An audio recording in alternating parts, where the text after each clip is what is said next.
Buenos días, y en este hermoso día de otoño vamos a seguir con estas clases que grabo especialmente para mis alumnos del Instituto Madre Deus.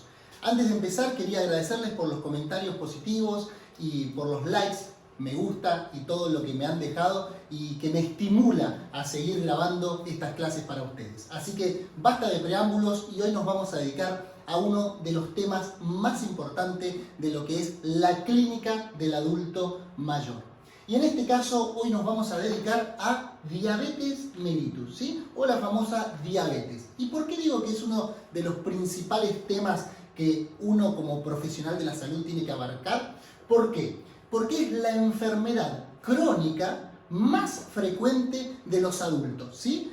Enfermedad crónica. Porque uno me podrá decir, no, bueno, pero la neumonía también es muy frecuente. Está bien, pero eso es una enfermedad infecciosa. En este caso estamos hablando de enfermedades crónicas, o sea, enfermedades que se van a ir dando con el tiempo, la evolución o la vida de un paciente. Entonces, repasando, la diabetes es la enfermedad crónica más frecuente en el adulto. Por eso y de ahí su importancia. Así que vamos entonces a arrancar con la definición de diabetes, ¿sí? Entonces decimos que la diabetes es una enfermedad multisistémica, ¿sí? Como bien dice acá, caracterizada por la presencia de hiperglucemia. Dos conceptos muy importantes, multisistémica e hiperglucemia. ¿Qué es esto de multisistémica? Multisistémica significa que va a ser una enfermedad que va a afectar a muchos órganos, a muchos sistemas, y no solamente va a estar referido a uno solo, como por ejemplo cuando veíamos valvulopatías cardíacas, son enfermedades que afectan al corazón. En este caso, al ser multisistémico, va a afectar muchos órganos distintos, como ser los riñones, los ojos, los micro y macrovasculares, ¿sí? Como ponemos acá, complicaciones micro y macrovasculares, o sea, de todos los vasos sanguíneos de nuestro cuerpo. Y también decimos que se debe o que se caracteriza por la presencia de hiperglucemia. Atentos con esto, la diabetes no es la hiperglucemia. La hiperglucemia es una consecuencia de la enfermedad, que lo vamos a ver. En realidad lo que ocurre con la diabetes es que lo que falla es la producción de insulina o que la insulina que se produce en el páncreas no actúa correctamente, ¿sí? Ahora vamos a repasar qué era lo que hacía la insulina. Pero lo que uno tiene que saber es que la mayor complicación de la diabetes es que no hay insulina o que la insulina falla en su acción. Y como consecuencia de no tener insulina o que no actúe bien, es que se produce la hiperglucemia. ¿Qué es la hiperglucemia? Como su nombre lo indica, hiper es mucho, glucemia es cantidad de glucosa o de azúcar en sangre, o sea, la hiperglucemia es que los valores de glucosa en sangre van a estar elevados. ¿Bien? ¿Cuáles eran los valores normales de glucosa en un adulto? Y vuelvo a repetir, en los niños y en los muy ancianos pueden variar, pero en un adulto, ¿cuál era el valor de glucosa en sangre? Se dice que el valor de glucosa en sangre normal es de 70 a 100 miligramos sobre decilitro, ¿sí? 70 a 100. Actualmente se quiere que se logren valores un poquito menores que esto, y se dice que el valor correcto es menor a 100, o sea, de 70 a 90. Pero si ustedes leen los libros, o la mayoría de los libros, van a ver que el valor normal es de 70 a 100 miligramos. ¿Bien? Ese es el valor, vuelvo a repetir, en sangre. Para poder hablar un poquito de la diabetes, tenemos que empezar a hablar entonces de dónde se origina la insulina. Porque si dijimos que la diabetes es la falta de insulina o la falta de acción de la misma, tenemos que hablar un poquito indefectiblemente de nuestro páncreas. ¿Por qué? Porque nuestro páncreas, que es un órgano que se encuentra en el abdomen, que se encuentra por detrás del estómago, que tiene esta forma, fíjense, de forma triangular, estaba compuesto por dos partes o dos porciones. Una porción que era el páncreas exócrino, que se encargaba de liberar todas las enzimas para degradar los diferentes nutrientes de nuestro cuerpo. Si no recuerdan esto, los invito a repasar mi video de sistema digestivo donde se explica el páncreas exócrino.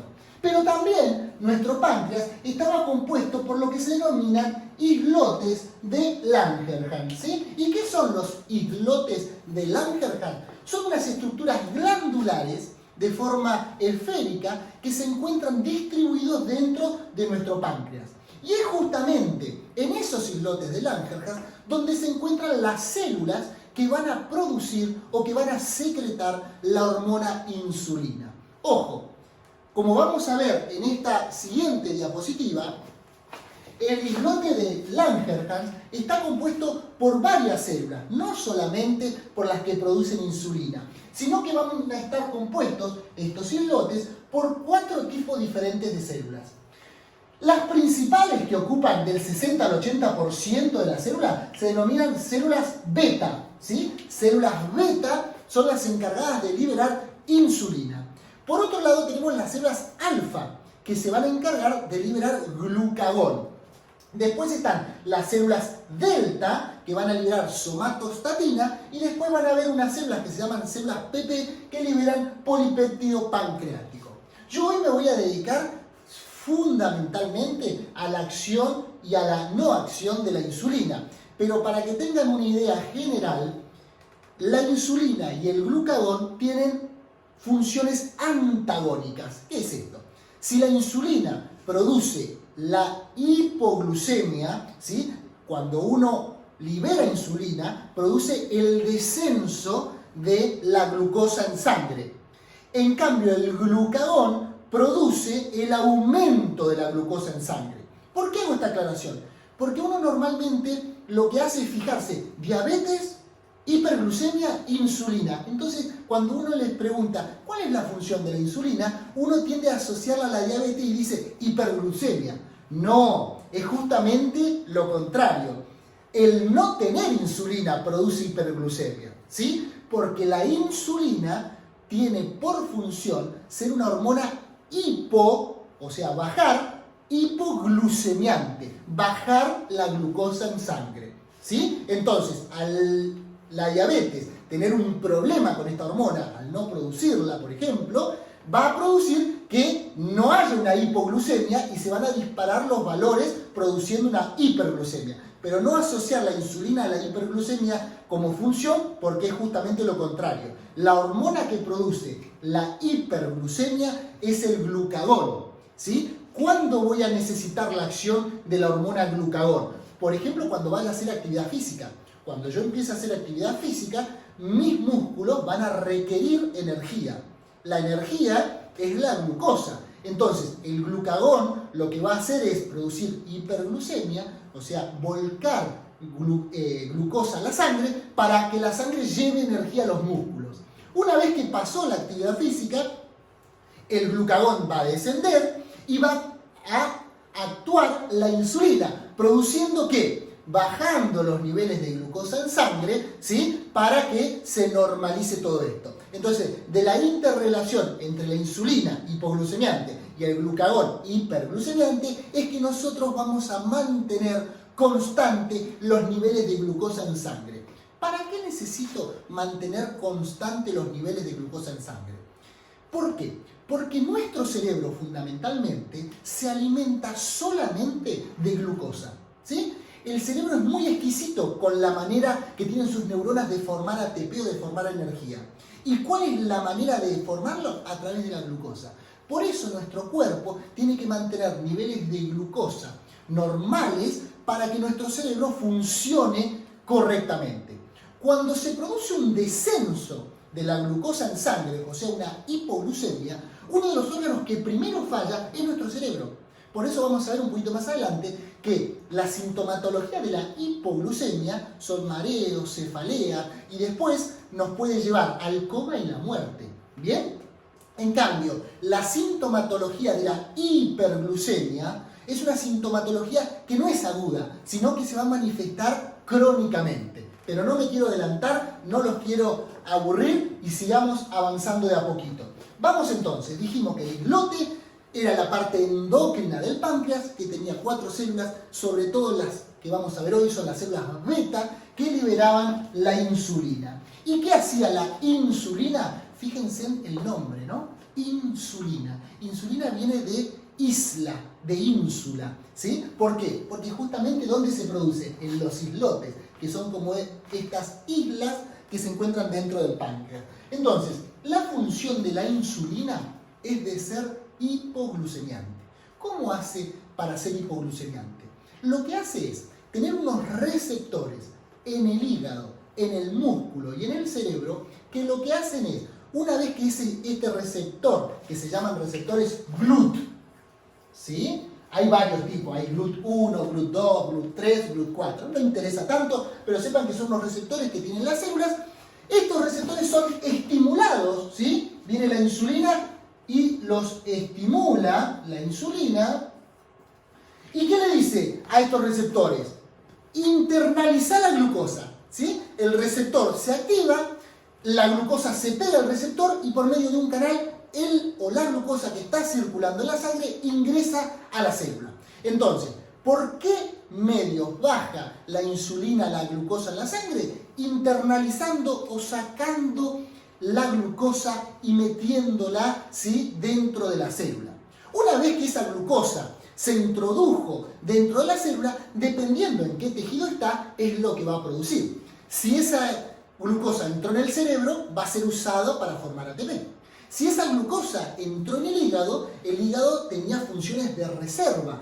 Entonces, ¿qué iba a hacer? El hígado, al igual que el músculo, una vez que ingresa la glucosa a su célula, la van a transformar en un depósito de glucosa. ¿Y cómo se llaman los depósitos de glucosa? Eran unas moléculas más grandes que se denominaban glucógeno, ¿sí? Entonces, lo que va a hacer la insulina es estimular en los músculos y en el hígado la formación del glucógeno. ¿Cómo se llama esa palabrita que la van a leer en todos los libros? Eso se llama glucógenogénesis. Génesis era formación. Entonces, glucógenogénesis. ¿Qué hace la insulina? Glucógenogénesis. ¿Bien? Y también lo que va a hacer la insulina es actuar en el tejido adiposo formando lípidos a través de estos o estimulando la formación de lípidos. ¿Bien?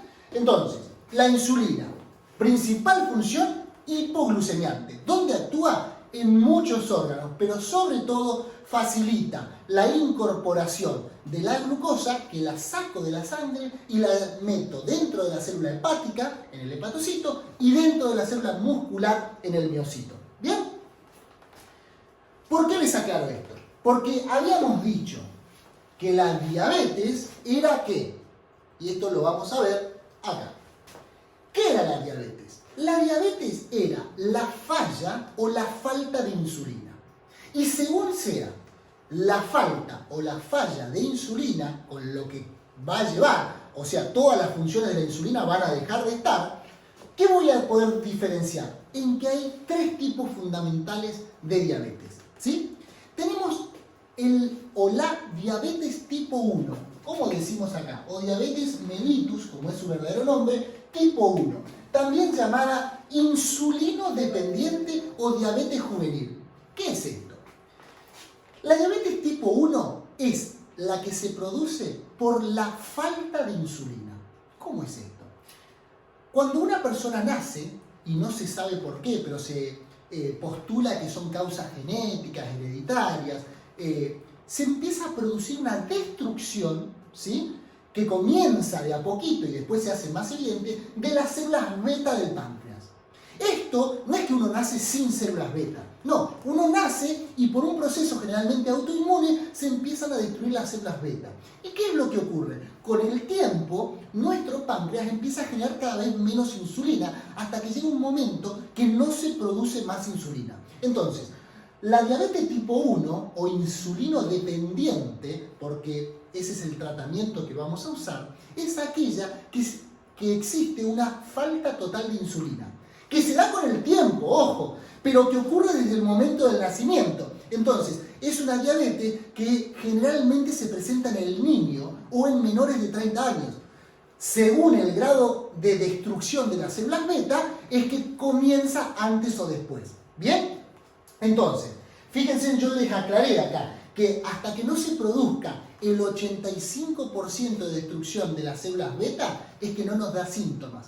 Por eso es que a veces no se hace un diagnóstico precoz en el recién nacido, sino que un nene de 6, 7, 8 años comienza con este tipo de diabetes. ¿Por qué? Porque su sistema autoinmune destruyó las células beta y no hay producción de insulina. Por otro lado, tenemos la diabetes tipo 2 o insulina independiente, también llamada diabetes del adulto. ¿Cómo es esto? Bueno, en este caso, y tampoco se sabe el por qué, se postulan muchas causas, pero no se sabe una concretamente. En este caso, las células beta producen insulina. Pero esa insulina, ¿qué es lo que ocurre? ¿Recuerdan que yo les mencioné que estaban los receptores GLUT? Bueno, por no se sabe qué causa, la insulina no estimula o no actúa bien sobre el receptor. Por eso se dice que se produce una insulinoresistencia. O sea, yo tengo insulina, pero esa insulina no puede estimular correctamente al receptor, por lo tanto tampoco va a actuar correctamente. Este tipo de patología o este tipo de diabetes se da en el adulto, ¿sí? Se da generalmente en personas obesas, se da generalmente en personas con antecedentes familiares de diabetes y comienza de manera insidiosa, o sea, comienza despacio y se va dando con el tiempo. Vuelvo a repetir, hay insulina, pero falla en el lugar de acción, falla en su receptor. ¿Bien?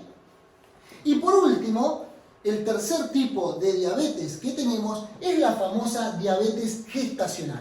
Yo hoy no me voy a dedicar a este tema porque es un tema de la materia materno-infantil y lo dejo para más adelante. Pero sepan que la diabetes gestacional es aquella que se produce en la mujer embarazada sin que la mujer haya tenido previamente síntomas de diabetes. Es una mujer totalmente normal que no haya tenido diabetes y que su embarazo le dispara la diabetes, ¿sí? Le dispara los problemas con la insulina. ¿Está claro? Pero no tenía diabetes previa, porque si hubiese tenido diabetes previa, es una paciente diabética que quedó embarazada, ¿sí? Esto no, es una paciente totalmente normal que el embarazo le dispara o le produce una diabetes.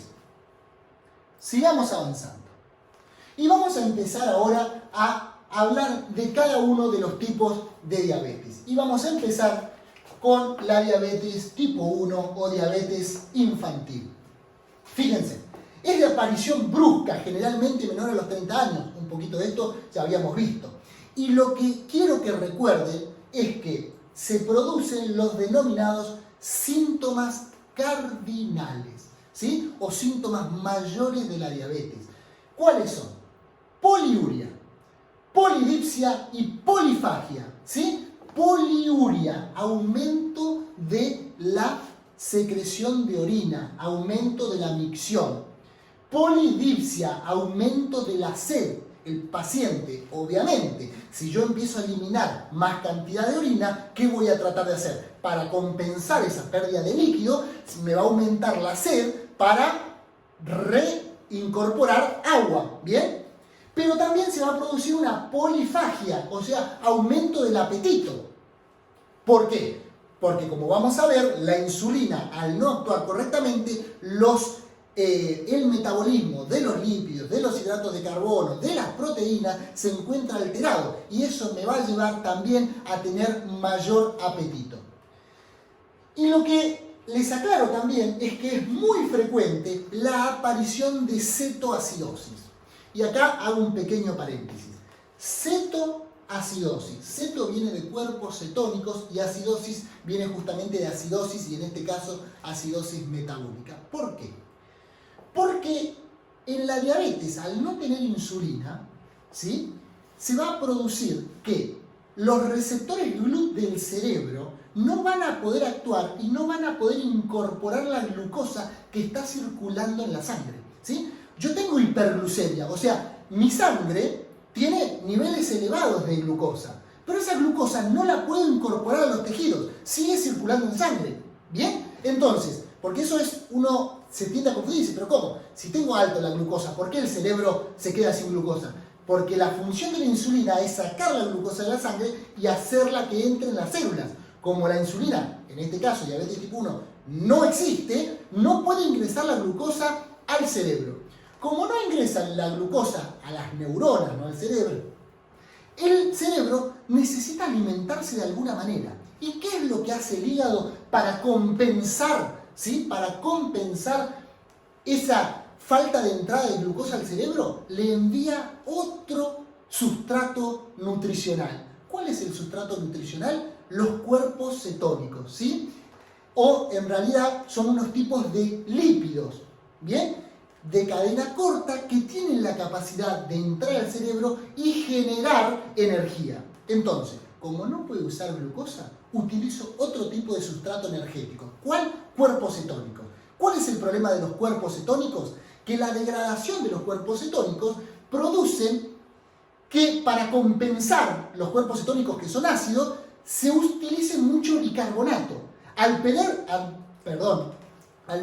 bicarbonato en nuestro organismo, se va produciendo lentamente una acidosis, ¿sí? Vuelvo a repetir, la presencia de cuerpos cetónicos nos produce a la larga una acidosis metabólica, que es uno de los problemas crónicos más frecuentes de la diabetes. ¿Bien? Y hago un paréntesis. ¿Cuál es el problema más serio que tiene un paciente diabético? Ojo, y esto es el concepto más importante que les voy a volcar acá, ¿sí? Así que presten atención. Esto es así. Cuando uno piensa en hipo o hiperglucemia, tiene que tener claro dos cosas. ¿Qué es lo más grave para una persona? ¿Tener una hipoglucemia o una hiperglucemia? Entonces uno tiene que recordar, bueno, Pablo, ¿pero de qué estamos hablando? Dijimos que el valor normal de glucosa en sangre era de 60 a 100, o de 70 a 100, mejor dicho.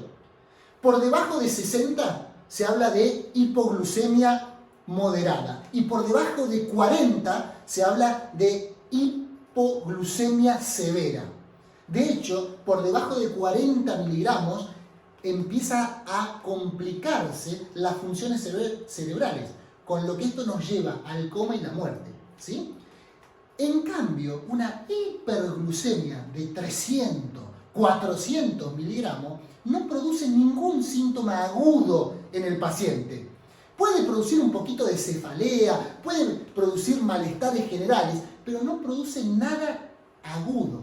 Lo que va a producir es un deterioro constante de nuestro organismo, sobre todo un deterioro de la microvascularización de los órganos, o sea, de los capilares sanguíneos. ¿Y dónde hay capilares sanguíneos? En todos los órganos, pero sobre todo en los ojos, en los riñones y en las extremidades.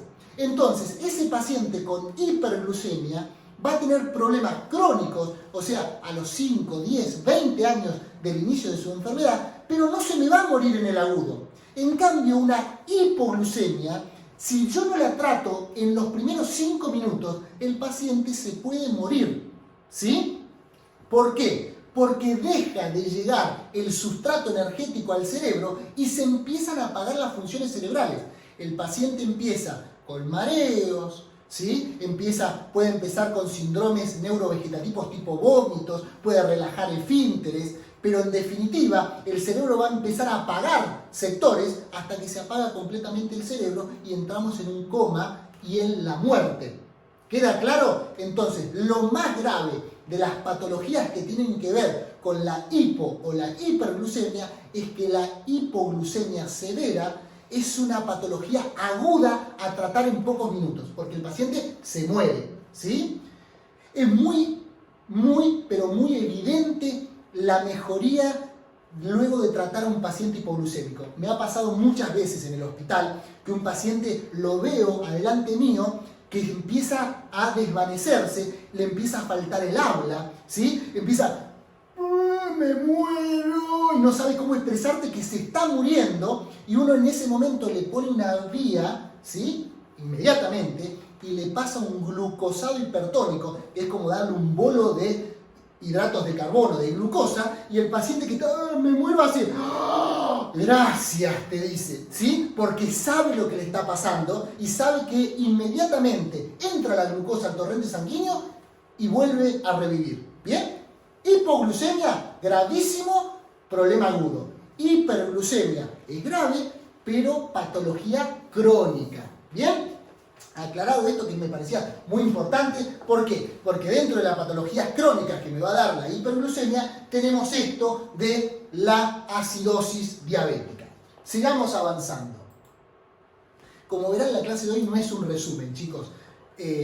Los invito a que en determinado momento hagan un break, se tomen un cafecito, pero les quiero dar una clase completa sobre este tema que me parece uno de los temas más, pero más importantes de la clínica médica. ¿Bien? Entonces sigamos avanzando con las características de la diabetes mellitus.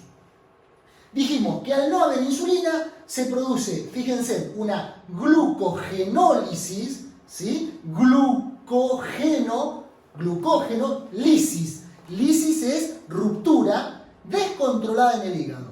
O sea que la insulina deja de formar el glucógeno y una vez que no solo no lo puede formar, sino que no lo puede romper. En el músculo empieza a descomponerse las proteínas para empezar a utilizar otro sustrato energético. ¿Bien? Al no poder usar la glucosa, empiezo a utilizar lo que tengo a mano. ¿Qué utilizo? Proteína. ¿Qué utilizo? Lípidos. ¿Bien? Y lo que les había dicho era esto. En el hígado se degradan ácidos grasos, se forman los cuerpos cetónicos que son enviados al cerebro para ser utilizados como energía. ¿Y qué producían esto? Los metabolismos de los cuerpos cetónicos, que son ácidos, provocan acidosis, como ya les expliqué y no los quiero seguir aburriendo. Lo que sí es importante es esto. La gran cantidad, ¿sí?, de glucosa en sangre excede a la capacidad que tenían los riñones de poder reabsorberlo. También los invito a repasar el videíto de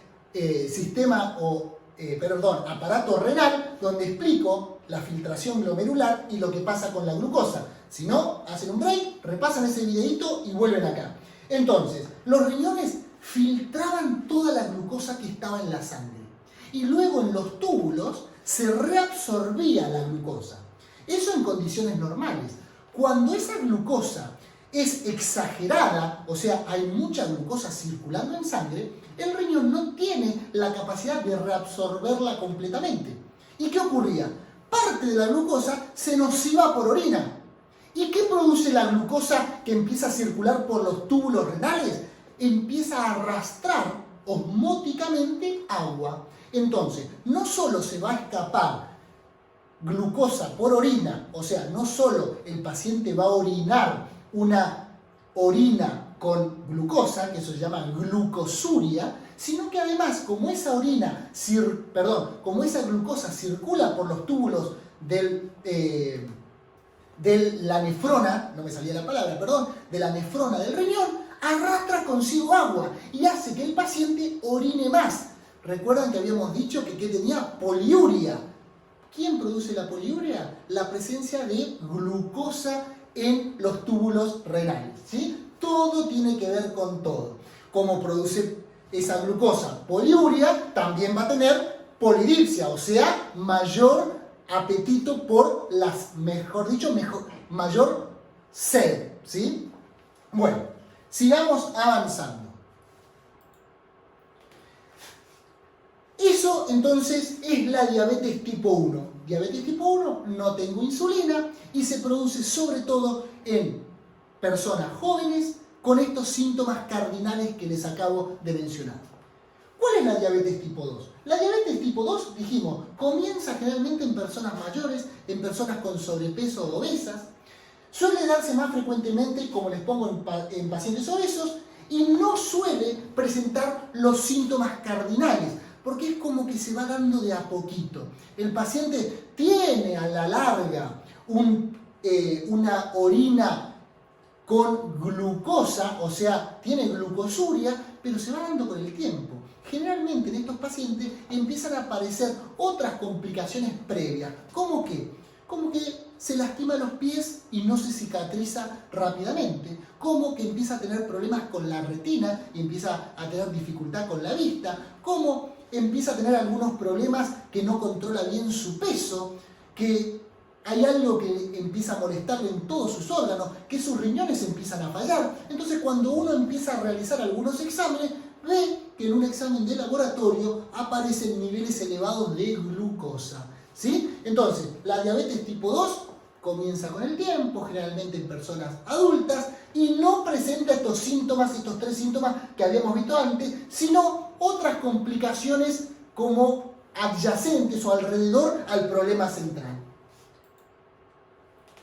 ¿Cómo vamos a hacer el diagnóstico de la diabetes tipo 1, de la diabetes tipo 2? Y bueno, esto lo que tenemos que hacer es medir la glucosa en sangre, ¿sí? Para eso vamos a realizar un diagnóstico de laboratorio. ¿Y cómo es o cómo son los valores que tenemos que medir? Vamos a decir que un paciente tiene diagnóstico de diabetes, ¿cuándo? Cuando tiene un valor de glucemia superior a 200 miligramos en cualquier momento del día. ¿Cómo es esto? Cuando uno come, ¿sí? Cuando uno ingiere alimentos, los alimentos que comienzan a circular por el tubo digestivo es justamente la glucosa la que es la glucosa la que estimula a que se internalicen los nutrientes dentro del intestino delgado. Y una vez que esos nutrientes se volcaron a la sangre y comienzan a circular, ¿qué se va a producir inmediatamente después de comer? Va a haber una hiperglucemia. ¿Debido a qué? Que comí, entonces que tengo muchos nutrientes circulando en sangre. ¿Qué es lo que va a ocurrir ahí? En ese momento, esa glucosa circulando en sangre, producida exclusivamente por haber ingerido alimentos, va a disparar o va a hacer que se secrete insulina. La insulina tiene por función sacar la glucosa de la sangre e llevarla a las células de los tejidos. Como no hay insulina o como la insulina no actúa bien, los niveles de glucosa después de haber comido siguen manteniéndose altos, ¿sí? Entonces, fíjense en lo que dice acá. Una glucemia superior a 200 en cualquier momento del día. No importa si comí, no comí, no importa. Porque mayor a 200, ni siquiera después de las comidas hay un valor de 200. ¿Bien? Por más que coma mucho, la insulina actúa rápidamente y no me deja que la glucosa supere los 200. Entonces, si en cualquier momento del día haya comido o no haya comido, yo tengo más de 200, es que mi insulina no está actuando correctamente. O no hay insulina. Pero a eso le tengo que asociar que tiene que haber algún síntoma cardinal. O sea, es un paciente que le encuentro un valor de glucosa mayor a 200, pero que ya me venía consultando porque tenía polidipsia, porque tenía poliuria, porque tenía aumento del apetito, ¿sí? Tengo algún síntoma más 200. Otra alternativa es que yo al paciente le diga, bueno, hace ayuno, ¿sí? 12 horas de ayuno y te tomo la glucemia. Cuando uno está en ayuno, la glucosa tiene que bajar. ¿Por qué? Porque la consumo, ¿sí? Yo empiezo a utilizar la glucosa que está circulando en sangre.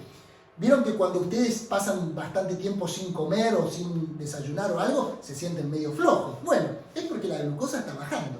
Entonces, si yo al paciente le hago hacer ayuna, pero cuando le tomo la muestra de laboratorio igual me da una glucosa alta, significa que nunca pude hacer que la glucosa que estaba circulando en sangre se internalice en las células.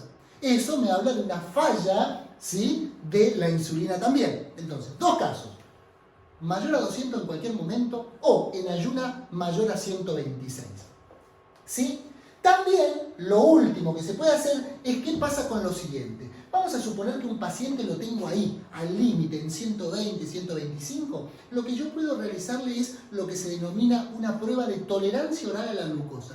¿Qué es esto? Miren, es que yo le voy a aplicar, le voy a hacer consumir al paciente 75 gramos de glucosa, ¿sí? Le doy una sobrecarga y a las 2 horas de haberle hecho esta sobrecarga, le tomo la glucosa en sangre, ¿sí? Le mido la glucosa en sangre. Si a las 2 horas de haberle hecho esta sobrecarga con glucosa me da un valor mayor a 200, eso me habla que la insulina no está actuando. Entonces, es la tercera manera que tengo para hacer el diagnóstico de un paciente diabético, ¿sí? Mayor a 200 en cualquier momento, mayor a 126 después de un ayuno o haciéndole la prueba de tolerancia oral a la glucosa, que es tomándole a las 2 horas y que me dé mayor a 200. ¿Bien? Una vez que yo tengo hecho el diagnóstico del paciente diabético, ¿qué voy a hacer? Bueno, primero voy a detectar si es un paciente tipo 1 o tipo 2. Entonces voy a detectar si es un paciente que no produce insulina o si es un paciente que es resistente a la insulina. ¿Por qué? Porque el tratamiento de ambos casos va a ser muy diferente. Aquel paciente que no tenga insulina, lo voy a poder tratar ¿con qué? Muy bien, con insulina, ¿sí? Le voy a aplicar insulina exógena, le voy a dar un complemento de insulina. Lo que él no tiene, se lo doy de manera exógena. En cambio, si es un paciente que tiene insulina, pero que la insulina no actúa, tengo que tratar de utilizar otros métodos para que ese paciente baje la glucosa en sangre, ¿sí? ¿Y qué voy a utilizar? Fármacos hipoglucemiantes, que no actúan como la insulina, sino que actúan indirectamente, ¿bien? Entonces, en los casos de pacientes de insulina o de diabetes tipo 1, el tratamiento generalmente es insulina exógena. Y para los diabéticos tipo 2, el tratamiento generalmente es con hipoglucemiantes orales. ¿Puedo utilizar hipoglucemiantes para también el diabético tipo 1? Sí. ¿Puedo utilizar insulina para el diabético tipo 2? Sí. Para ambos pacientes puedo utilizar una mezcla en el tratamiento, pero generalmente es lo que les dije al principio. ¿En qué se basa el tratamiento de un paciente diabético? ¿Voy a arrancar con fármacos directamente? No, de ninguna manera. Salvo que sea un paciente tipo 1 que no tenga insulina y que sí lo voy a tener que tratar inmediatamente y apenas haga el diagnóstico con insulina exógena. Pero el tratamiento fundamental de un paciente diabético se basa en 4 pilares. El primer pilar es la dieta, chicos. La insulina la tenemos para el metabolismo de las proteínas, los lípidos y los hidratos de carbono. ¿De dónde viene ese metabolismo? De lo que yo ingiero por la dieta. Entonces, lo principal es que al paciente yo le tengo que hacer una dieta equilibrada. Ojo, la dieta no es más equilibrada que la de cualquier persona normal, ¿sí? Pero en un paciente diabético lo tengo que tratar de hacer cumplir la dieta muy estricto, ¿bien? ¿Y cómo voy a hacer? Que coma periódicamente y porciones más bien chicas. Que esté balanceado, que coma más o menos entre un 50 y un 60% de hidratos de carbono, entre un 20 y un 30% de lípidos y entre un 10 y un 15% de proteína, ¿sí? Una dieta equilibrada. También le voy a decir que evite los hidratos de carbono refinados, como el azúcar, como las gaseosas, ¿sí? Como los caramelos, los chocolates, todo eso que tienen niveles muy altos de glucosa, lo voy a tratar de que lo evite. ¿Por qué? Porque me va a dar picos de hiperglucemia que van a ser difíciles de controlar.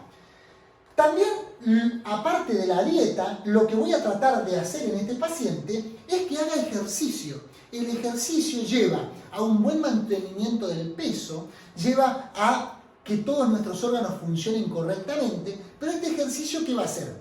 Va a ser, obviamente, de acorde a su edad, a su sexo, a su capacidad, pero va a tener que ser un ejercicio aeróbico, o sea, un ejercicio moderado, salir a caminar, salir a andar en bicicleta, andar o nadar, ¿bien? Y que sea prácticamente de 1 hora, 1 hora y media, aquel paciente más adulto, media hora, tratar de que sea siempre en el mismo horario.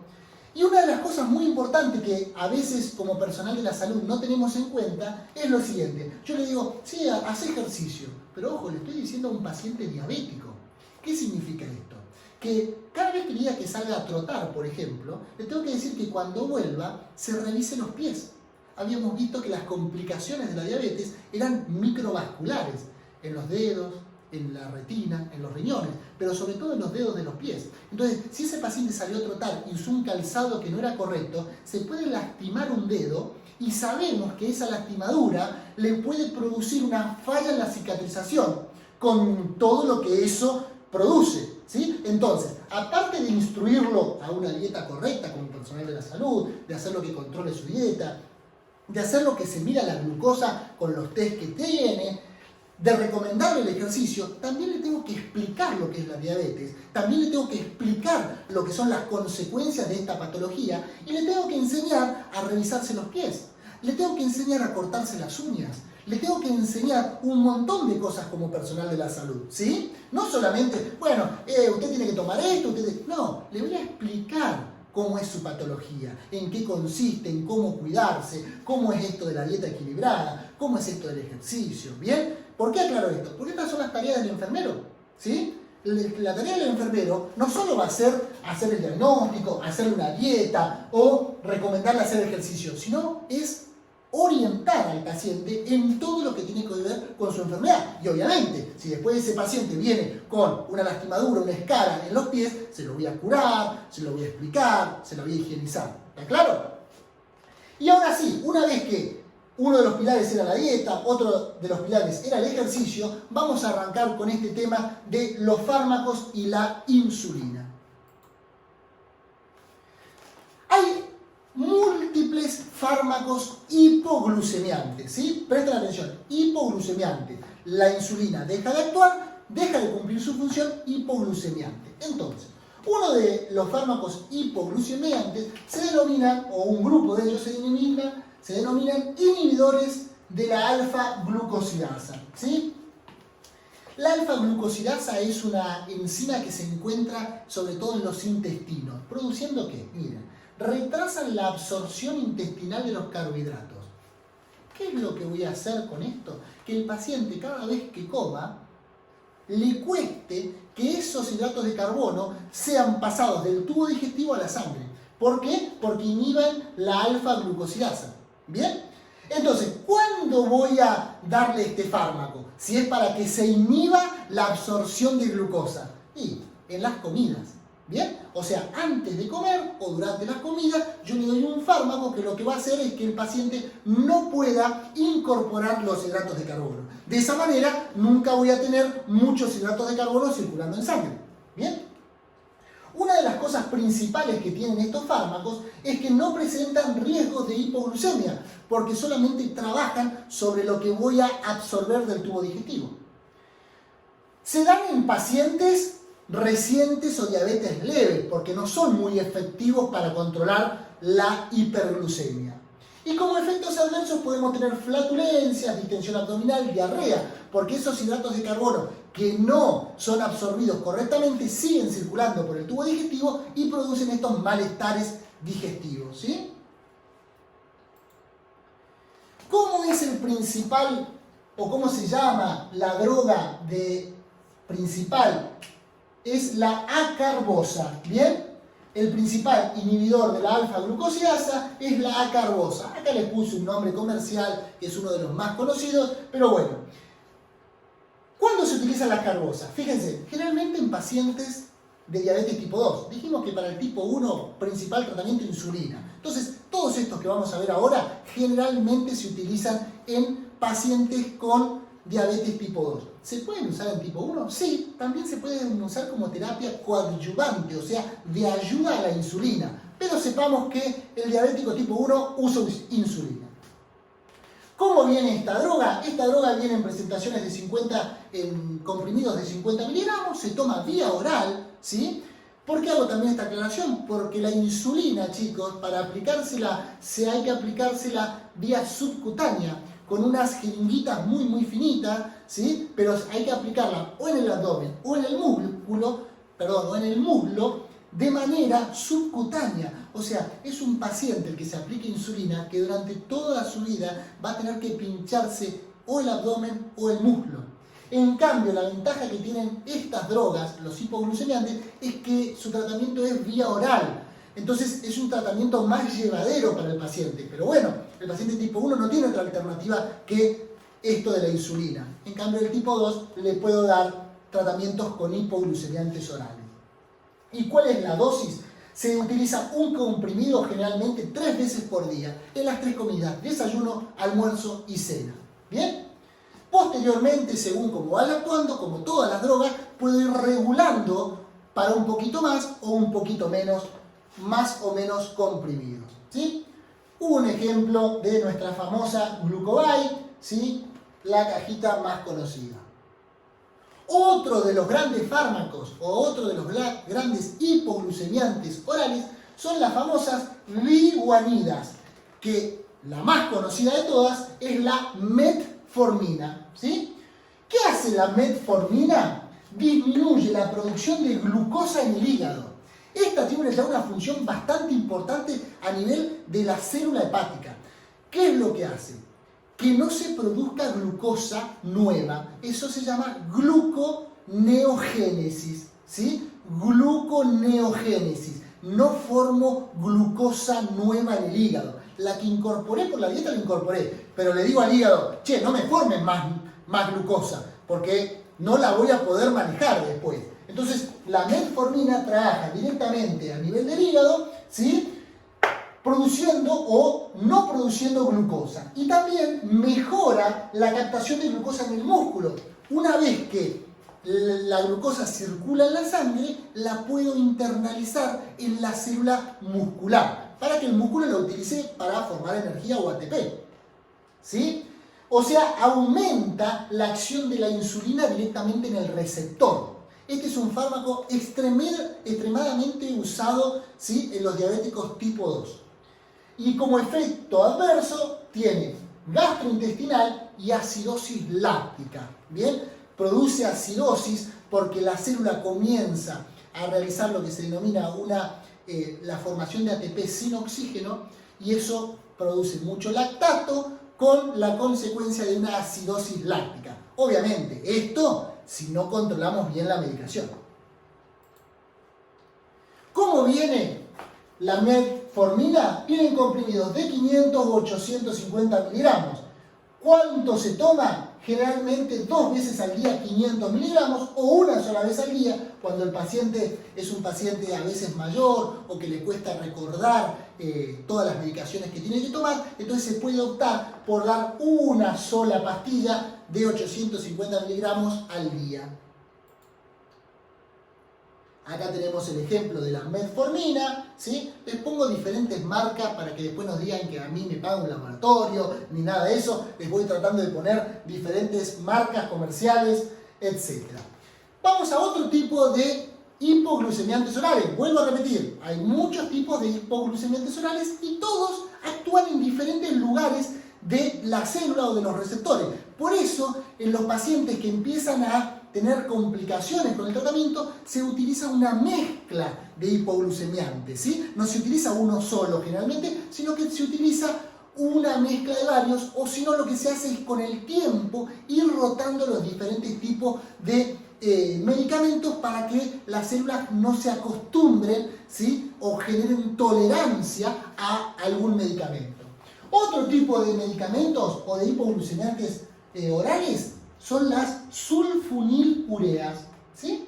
Las más conocidas, la glimeperidina, ¿sí?, la gliblenclamida, ¿sí?, parecen trabalenguas, ¿no? O la glipizida. ¿Qué es lo que hacen estas? Fíjense, no actúan a nivel del hígado o del músculo. Estas directamente estimulan las células del páncreas a producir insulina. También incrementan la sensibilidad de los receptores de insulina. Actúan a nivel del cerebro, a nivel de los músculos, estimulando al receptor, no directamente, sino que el receptor tenga más afinidad por la insulina. Pero también estimulan la secreción de insulina. Y producen frecuentemente hipoglucemia. Estos son fármacos que tienen mucha acción. Entonces, si yo no los controlo correctamente, me pueden dar el efecto contrario a lo que yo quiero lograr. ¿Yo qué quiero lograr? Controlar la glucemia, o sea, de la hiperglucemia pasar a normoglucemia. Pero a veces este mecanismo, estos fármacos, actúan de más, produciendo hipoglucemias severas. El paciente diabético tiene que tener una educación, por eso digo, esa es la tarea del enfermero, el educar al paciente en cómo tomar la medicación, en cuándo tomarla, en que no debe abusar de la medicación y en que si va a hacer una actividad extra, tiene que tener en cuenta que los medicamentos pueden actuar de más. ¿Qué significa esto? Vamos a suponer que es un paciente que nunca hace ejercicio, ¿sí?, pero él está tomando sus hipoglucemiantes orales o un paciente que se aplique insulina, no importa. Y ese día lo invitaron a un picadito de fútbol. Digo, hacía 20 años que no jugaba al fútbol y ese día quiso ir a jugar al fútbol. Entonces ese paciente que fue a jugar al fútbol, obviamente su cuerpo utilizó más glucosa de la normal, porque gastó energía. Entonces a ese paciente no le dijimos, ojo, que después de una actividad física, tus niveles de glucosa en sangre seguramente bajaron. Entonces llegó a su casa y en vez de medirse la glucosa, se tomó los hipoglucemiantes o se aplicó insulina. Ese paciente ya le había bajado la glucosa porque hizo actividad física. Al aplicarse o tomarse un hipoglucemiante, la glucosa le bajó mucho más de lo que le tenía que bajar, lo que le produjo una hipoglucemia. Ese paciente se puede morir en su casa si no lo instruimos correctamente en la medicación y en cómo aplicarse la medicación. ¿Está claro? Bien, espero haber sido claro. Vieron que es medio difícil a través de la cámara. Yo le pongo igual muchas ganas. Vamos. Bueno, ¿cuáles son los 3 tipos que habíamos dicho, por ejemplo, de sulfonilureas? Teníamos la glimeperidida, ¿sí? Esos son todos trabalenguas para mí, que no las utilizo normalmente. Vienen en presentación de 2 miligramos o 4 miligramos y la dosis, que es lo importante, es de 1 a 8 miligramos por día y como verán todos estos hipoglucemiantes se toman generalmente de 1 a 3 tomas por día, porque yo lo que trato de hacer es nivelar los niveles de glucosa a lo largo de todo el día. Entonces, como estos son hipoglucemiantes, los tomo bastante espaciados para que se mantenga un nivel constante de glucosa. Si yo tomaría mucho de entrada, baja mucho la glucosa y después sube. Entonces yo trato de regular durante todo el día. Otro dijimos que era la glipizida, ¿sí? Que vienen en dosis de 2,5 a 30 miligramos y también son tomas de 2 o 3 tomas diarias, como le dijimos. Y si uno quiere una única dosis, puede llegar a tomar máximo 15 miligramos en una sola dosis. Si toma más, puede traer serias complicaciones de hipoglucemia. El último de los fármacos hipoglucemiantes son las tiazolide, ¿sí? Que son, esta terminación diononas se utiliza para todos los fármacos, ¿sí? Son fármacos que donde actúan aumentan la acción de la insulina en los tejidos. ¿Bien? Es otro fármaco distinto que también actúa directamente sobre el receptor de insulina en los tejidos. Suprimen también la producción de glucosa en el hígado y mejoran el perfil lipídico de los pacientes. ¿Sí? Al trabajar sobre el hígado, mejoran no solamente la glucosa, sino también los lípidos del paciente. Como efecto adverso, vamos a ver que genera generalmente por interacción medicamentosa, en realidad no tienen muchas interacciones con fármacos de tipo corticoides, pero sobre todo actúa a nivel de las vías respiratorias superiores generando infecciones respiratorias a repetición, bien, como efecto adverso. También genera aumento de peso y dolores de cabeza o cefalea. El fármaco más conocido, ¿sí?, es la rosiglitazona, que viene en comprimidos de 4 o 8 miligramos y la dosis es de 4 a 8 miligramos por día, generalmente en 2 tomas diarias. Para terminar, chicos, voy a solamente mencionar a la insulina. ¿Por qué no me voy a dedicar a este tema de insulina? Le pedí como favor especial a la profesora y licenciada Mirta Bogiano que les arme un audio con la explicación y bien la aplicación de los diferentes tipos de insulina que conocemos, qué uso se da a cada una y en qué paciente se aplica. Para eso los invito a que entren al campus y miren dentro de lo que es la práctica profesionalizante lo que es el audio de insulinas que les grabó la profesora. Así que yo lo único que voy a hacer es una introducción al mundo de las insulinas y la profesora les va a explicar bien los cuidados de enfermería de los diferentes tipos de insulina. Así que lo que les quiero decir sobre todo es que las insulinas dijimos que se utilizan en aquellos pacientes que no tenían la producción correcta de insulina, o sea, en los diabéticos tipo 1. Y que sobre todo hay 4 tipos de insulinas. Fíjense, tenemos ultralenta, lentas, rápidas y ultra rápidas. De su nombre indican su uso. ¿Qué significa? Aquellas que son lentas son las que se van a usar para el mantenimiento de los pacientes.